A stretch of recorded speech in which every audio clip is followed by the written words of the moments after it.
Hello बच्चों, आज हम देखेंगे क्लास 10th का जो आपका एग्ज़ाम हुआ था सप्लीमेंट्री एग्ज़ाम 2025 में। उसका आज हम कंप्लीट सॉल्यूशन देखेंगे जिसका आपका सब्जेक्ट था प्लम्बर। तो मैं पहले अपने बच्चों को दिखा देता हूँ कि मैंने आपके लिए सॉल्यूशन कर लिया है। तो आप देख सकते हो class 10 2025 supplementary complete paper solution plumber subject.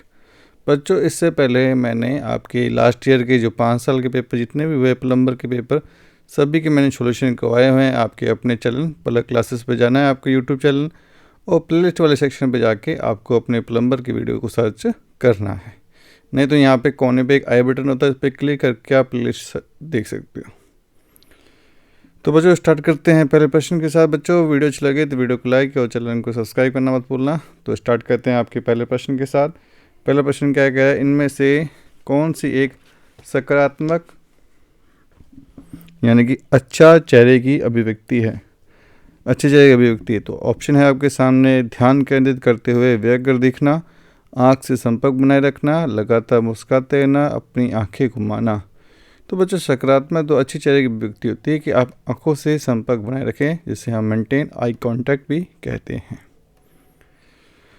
Okay बच्चा, प्रश्न नंबर 2 पे चलते हैं। इनमें से कौन सा संचार बाधाओं को दूर करने के तरीके है। तो संचार की बाधाओं को दूर करने के तरीके कौन सा है, इसमें देखो ऑप्शन है आपके सामने। एक दूसरे के मतभेदों का सम्मान करना, अनुवादक का उपयोग नहीं करना, संचार बिल्कुल नहीं करना, आराम के साथ अपनी भाषा का उपयोग करना।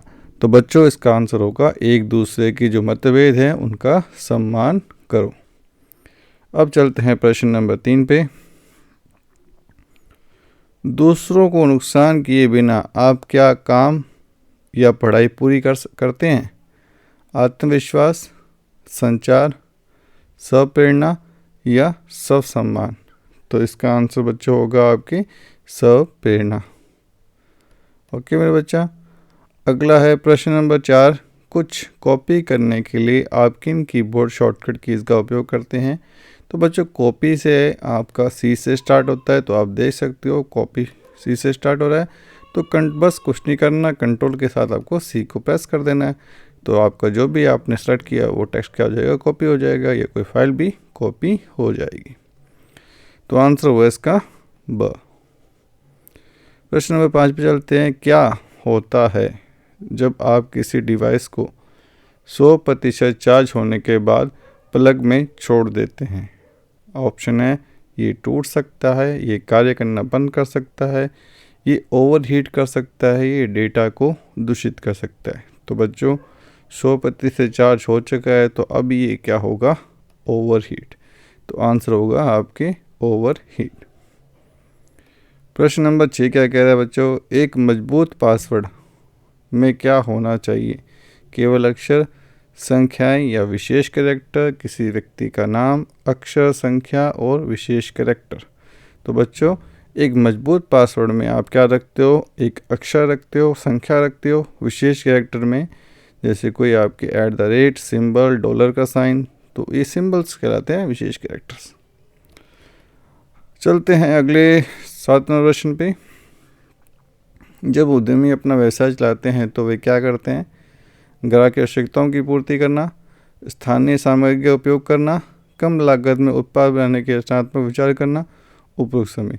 बच्चों ये तीनों ही कार्य करता है। जो उद्यमी होता है वो इन तीनों कार्य को ही अपनाता है। तो आंसर क्या होगा, उपरोक्त सभी। प्रश्न नंबर करते हैं 8 पे। स्थायी विकास से जुड़ी प्रमुख समस्याएं हैं खाद, जल, ईंधन, उपरोक्त सभी। तो बच्चों इसका आंसर होगा आपके उपरोक्त सभी। प्रश्न नंबर चलते हैं 9 पे। किसी पाइप या रोड पर बाहरी चूड़ी काटने के लिए कौन सी कटिंग टूल का उपयोग होता है। स्केपर का, छेनी का, डाई का या हस्त टेप का। तो बच्चों आप यूज़ करते हैं डाई का। प्रश्न नंबर 10 पे चलते हैं। किसी नट पर चूड़ी काटने के लिए किस कटिंग औजार का उपयोग होगा। पाइप कटर का, हस्त टेप का, डाई का या छेनी का। तो बच्चों यूज़ होगा आपके हस्त टेप का। अब चलते हैं प्रश्न नंबर 11 पे। धुआं परीक्षण किस पाइप के लिए किया जाता है। PVC pipe, cement pipe, GI pipe, GI घरेलू पाइप या CI पाइप। तो बच्चों जो धुआं प्रशिक्षण किस पाइप के लिए किया जाता है आपके, तो वो किया जाता है CI पाइप के लिए। तो आंसर होगा इसका the.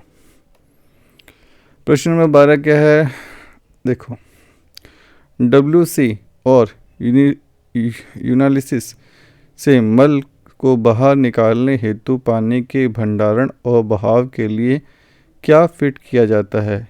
Wash basin, flushing system, hand shower या नल या टूटी। तो बच्चों हम यूज़ करते हैं आपकी हैंड शावर का।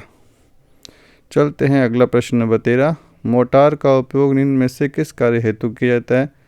बंधनकारी चिनाई ब्लॉक, बंधनकारी कंस्ट्रक्शन ब्लॉक, ब्लॉक के बीच अंतराल को भरना या उपरोक्त सभी। तो बच्चों इसका आंसर क्या होगा? सभी, क्योंकि सभी मोटार को छेद को भरने के लिए काम करते हैं। तो आंसर होगा द, उपरोक्त सभी। प्रश्न नंबर 14। निम्न में से किस पंप को हैंड पंप के नाम से भी जाना जाता है? Centrifugal pump, reciprocating pump, air lift dip well pump, jet pump. तो बच्चों हैंड पंप से जिसको हम जानते हैं उसका नाम है आपकी रेसिप्रोकेटिंग पंप। तो आंसर हुआ ब। 15 नंबर प्रश्न में चलते हैं। नल या टूटी से पानी का रिसाव की मरम्मत का कार्य है घिसा हुआ या खराब वाशर बदलकर, ग्लैड नट को टाइट करके, स्प्रिंडल थ्रेड के घिसने पर बदलना, उपरोक्त सभी। तो बच्चों इसका आंसर होगा आपके उपरोक्त सभी, द इसका आंसर होगा। अब चलते हैं प्रश्न नंबर 16 पे। सिर को कौन सा सुरक्षित उपकरण पहनकर दुर्घटना से बचा जा सकता है? दस्ताने, वो तो हाथों पर पहनते हैं, एप्रेन जो कि हम कोई काम अपने कपड़े गंदे ना हो तो हम एप्रेन का यूज़ करते हैं, हेलमेट या सुरक्षा कैप या चश्मा, चश्मा हम आँखों पहनते हैं और यहाँ पे पूछा गया है सिर को। तो आंसर क्या होगा? हेलमेट या सुरक्षा कैप पहन के।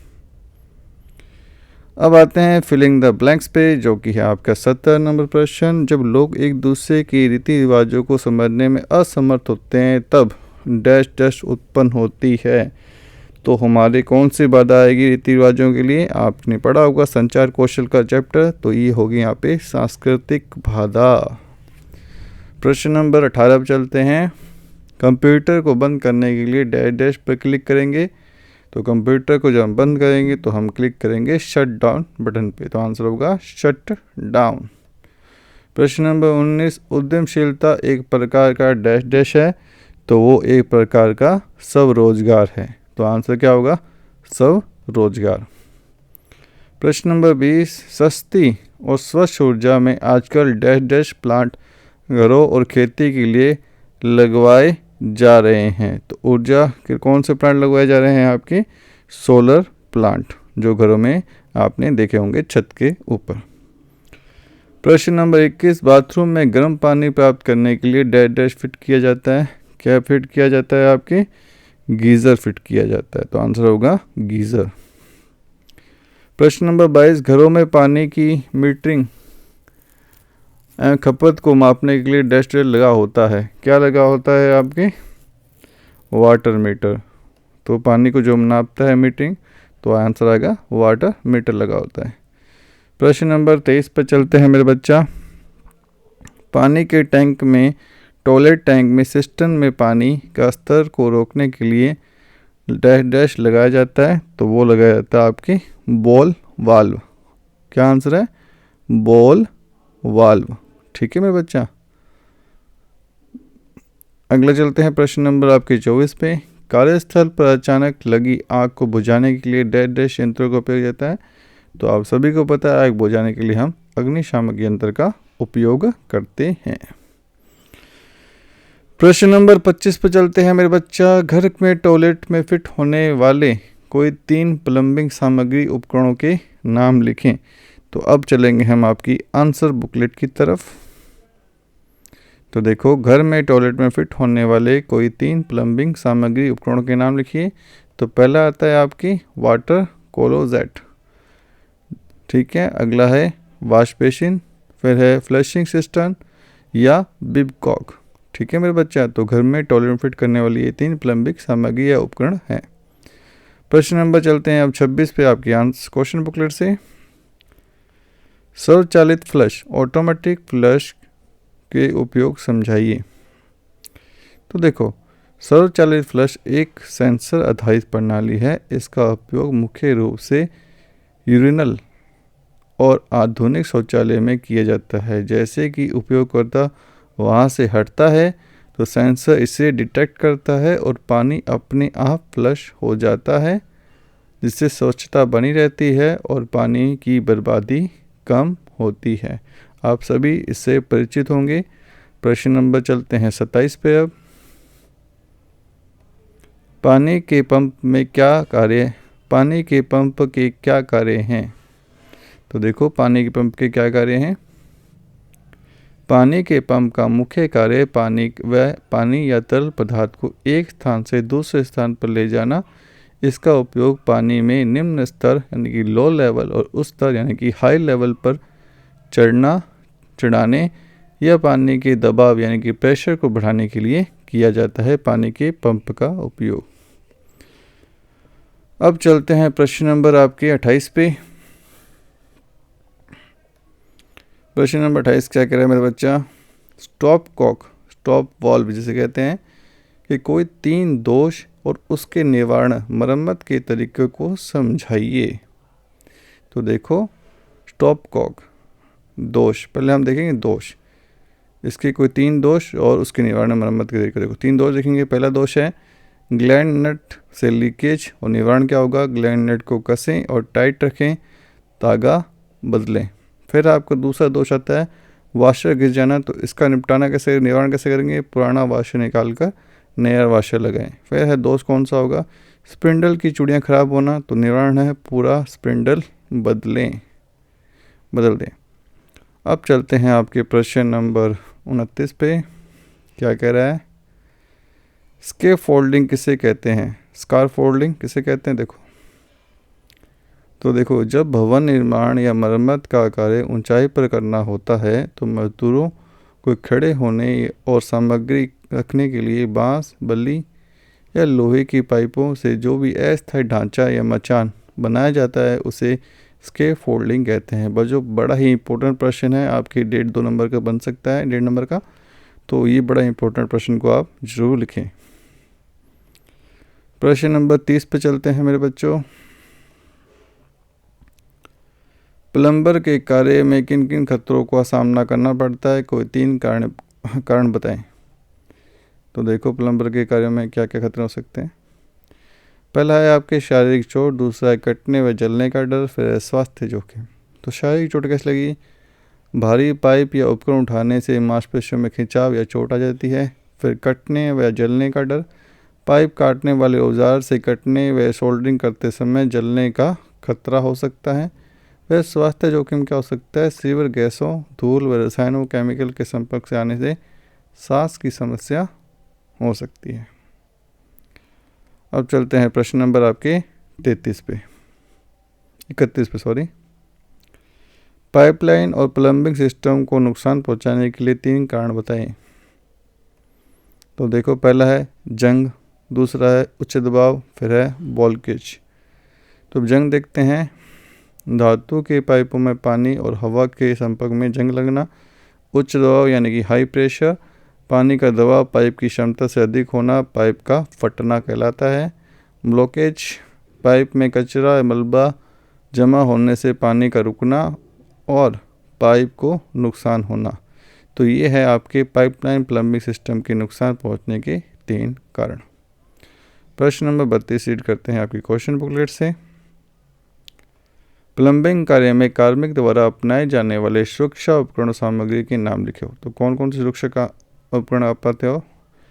पहले हम काम करते हैं तो हम क्या अपनाएंगे? हेलमेट पहनेंगे सिर की सुरक्षा के लिए। फिर दस्ताने सेफ्टी ग्लव्स पहनेंगे हाथों को कटने व जलने से बचाने के लिए। फिर आपका सुरक्षा चश्मा जिसे हम गॉगल्स बोलते हैं आंखों की सुरक्षा के लिए। और सुरक्षा जूते बहुत ही ज़रूरी है पैरों की सुरक्षा के लिए। अब चलते हैं प्रश्न नंबर 33 पे, जो कि है बेल फ्लशिंग सिस्टम की कार्यविधि लिखिए। तो देखो, पहले हम संक्षिप्त उत्तर में देखेंगे क्या करेंगे। सज्जा बनावट, इसमें एक घंटी के आकार यानी कि बेल शेप में डोम होता है जो एक स्टैंड पाइप के ऊपर रखा जाता है। और कार्यविधि क्या है, जब लीवर या चैन खींचा जाता है तो बेल ऊपर उठती है और फिर नीचे गिरती है। इस प्रक्रिया में सिस्टम के अंदर पानी का दबाव बनता है और साइफन क्रिया शुरू हो जाती है। पानी स्टैंड पाइप के माध्यम से तेजी से टॉयलेट बाउल से गिरता है और फ्लश हो जाता है। ये तब तक चलता है जब तक कि सिस्टम का पानी खाली न हो जाए और हवा में साइफन को तोड़ न दे। तो ये हुआ आपके प्रश्न नंबर 33। अब चलते हैं प्रश्न नंबर इसी के अथवा में प्रश्न है, इंडियन व वेस्टर्न वाटर क्लोसेट की स्थापना व कार्यविधि लिखिए। तो देखते हैं, पहले हम देखेंगे स्थापना। फर्श के स्तर यानी फ्लोर लेवल को सही करना, पी ट्रैप की सीवर पाइप से जोड़ना और फिर WC को स्थापित करना। फिर है कार्यविधि, उपयोग के बाद फ्लश टैंक से पानी छोड़ा जाता है जो मल को ट्रैप के माध्यम से सीवर लाइन में धकेल जाता है। पी ट्रैप में पानी का एक सील बना रहता है जो बदबू को वापस आने से रोकता है। ओके बच्चा, अब चलते हैं प्रश्न नंबर 34 पे। कंप्यूटर लैपटॉप डेटा चोरी और वायरस से बचाव के उपाय लिखिए। तो देखते हैं, पहला है आपके एंटीवायरस सॉफ्टवेयर। वायरस से बचाव लिखना, तो देखो एंटीवायरस सॉफ्टवेयर, अच्छे एंटीवायरस सॉफ्टवेयर और एंटीवायरस का उपयोग करें और उसे अपडेट रखें।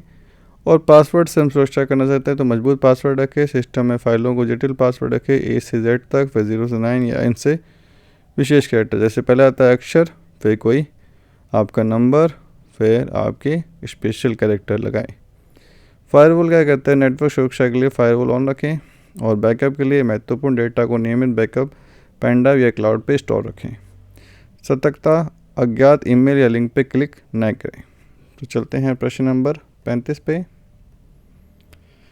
संचार चक्र किसे कहते हैं, इसकी प्रतिक्रिया के प्रकारों को समझाइए। तो समझा देते हैं। देखो, संचार चक्र वह प्रक्रिया जिसके द्वारा सूचना जो स्टार्ट करता है जो संचार को, वो कहलाता है आपके प्रेषक, से दूसरे व्यक्ति यानी कि जो प्राप्त करता है। मैं कुछ बोल रहा हूँ, देखो इसको ध्यान से समझो, चक्कर कैसे चलता है संचार का, इसको बाद में पढ़ेंगे। पहले जो मैं बोल रहा हूँ वो सुनो ध्यान से। देखो अभी इस वक्त बोल कौन रहा है, मैं बोल रहा हूँ, ठीक है, मैं बोल रहा हूँ तो मैं हुआ प्रेषक। सुन कौन रहा है, आप सुन रहे हो, सही समझिए। आप कौन हुए, प्राप्तकर्ता, ठीक है। तो मैं हुआ प्रेषक, आप हुए प्राप्तकर्ता।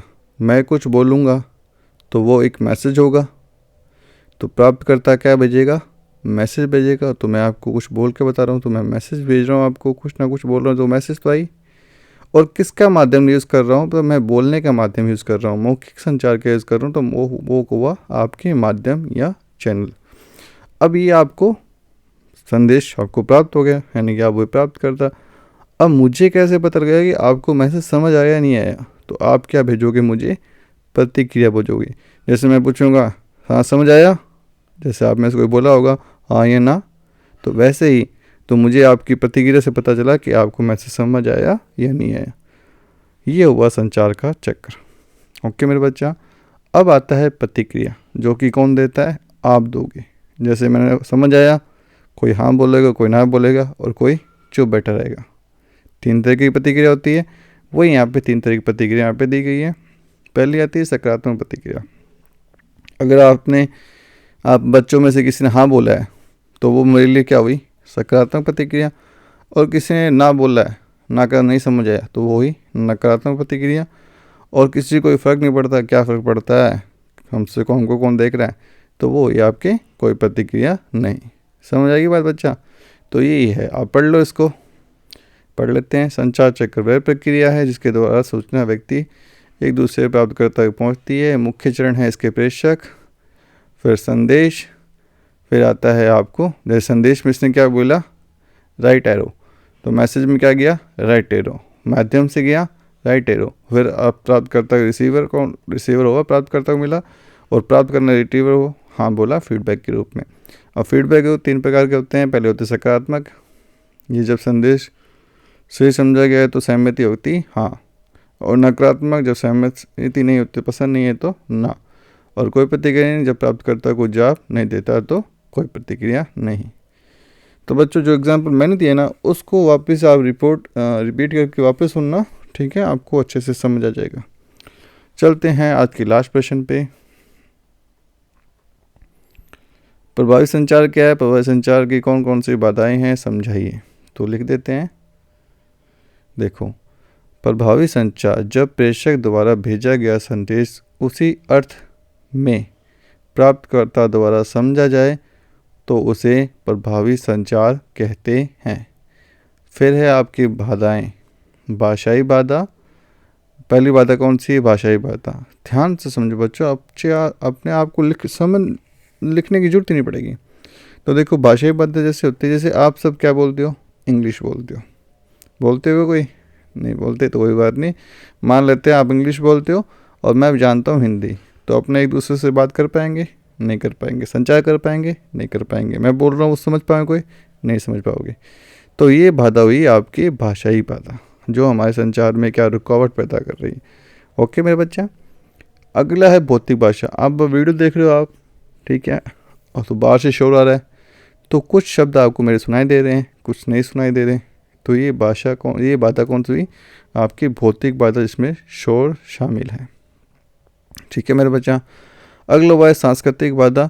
जैसे आपका अलग अलग रीति रिवाज होता है, समझने का तरीका अलग होता है, तो ये आपन की बाधा यानी संचार को बाधित करता है। फिर नेक्स्ट है मनोवैज्ञानिक बाधा। डर या गुस्से के कारण आप कभी टीचर से कोई क्वेश्चन दोबारा पूछ नहीं पाते कि सर मुझे समझ नहीं आया, तो ये हमें दोबारा समझाए, क्योंकि आप में डर है कि सर डांटेंगे, क्यों नहीं समझ आया, बताया था ना।